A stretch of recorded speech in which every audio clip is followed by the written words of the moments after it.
Okay, so this is assignment 14, my second video going back to our NFL data. Following these same processes in the selected columns, we have our cluster as the target variable, and then our other variables here are bench, 40-yard dash, vertical position, and round that they were drafted in. So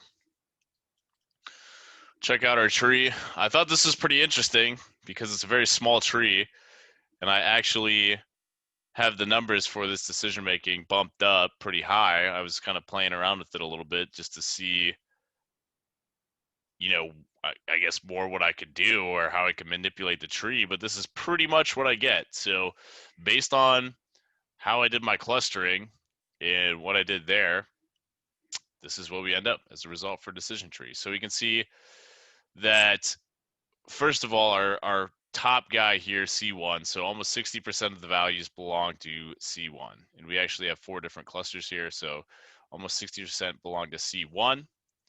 And then from there, the determining factor was bench press.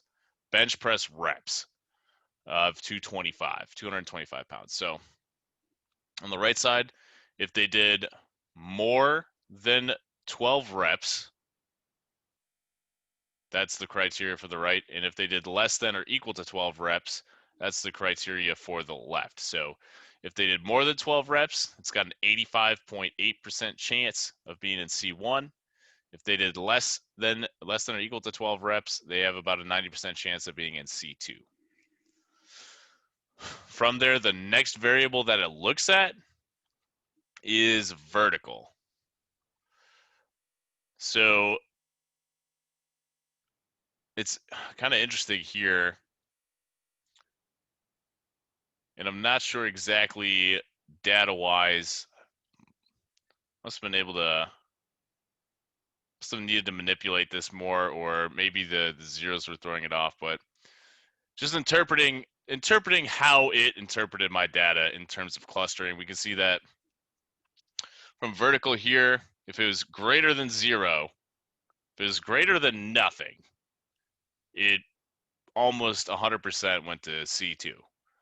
And if it was less than or equal to nothing, it belonged to C4. So seems like if I were to do this again, removing, and I'm not exactly sure how I would do this, just because people could have values in bench press, but not in vertical. And I'm not sure if people missed out on that event or, you know, kind of what the underlying context of the situation is there.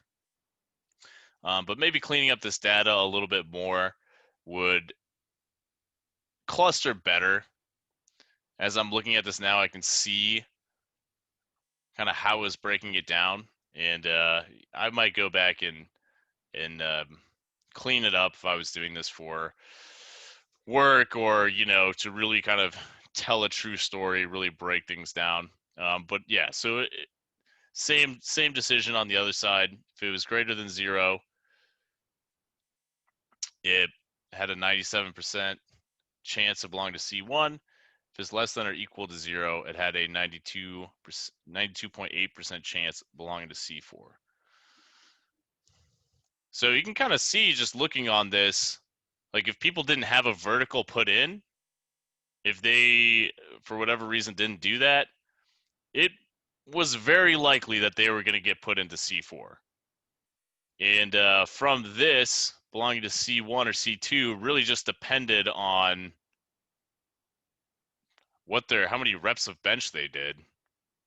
If this is just 0, how many reps of bench that they did, and if they had a vertical measurement on record.